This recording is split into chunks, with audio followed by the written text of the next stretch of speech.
இயேசு கிறிஸ்துவின் நாமத்தினால் உங்களுக்கு என் அன்பின் நல்வாழ்த்துக்கள். இந்த நாளில் இந்த வேளையில் இந்த ஜீசஸ் பிளஸிங் வேர்ல்டின் மூலமாய் கர்த்தர் நம்மோடு கூட இடைப்படுவதனால கர்த்தரை ஸ்தோத்தரிப்போம்.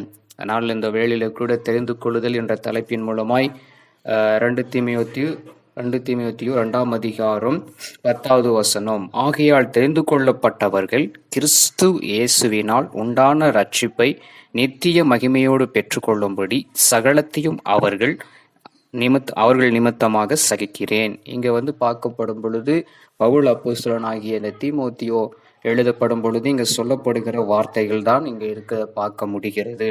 அதுல அழகான வார்த்தை பாருங்க, தெரிந்து கொள்ளப்பட்டவர்கள்.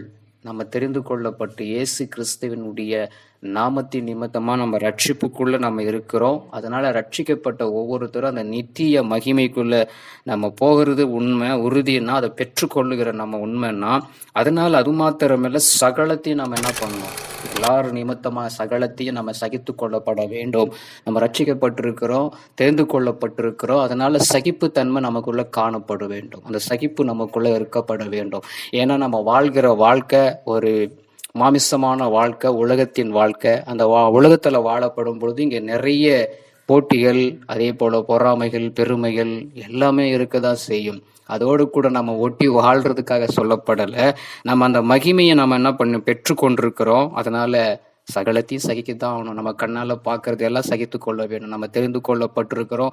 பொறுமையோடு ஓட்டத்தை ஓடதான் வேண்டும். அந்த பரலோக ராஜ்யத்துல சுதந்திரத்துக் கொள்வதற்காக நம்ம பொறுமையோடு ஓடுவோம்.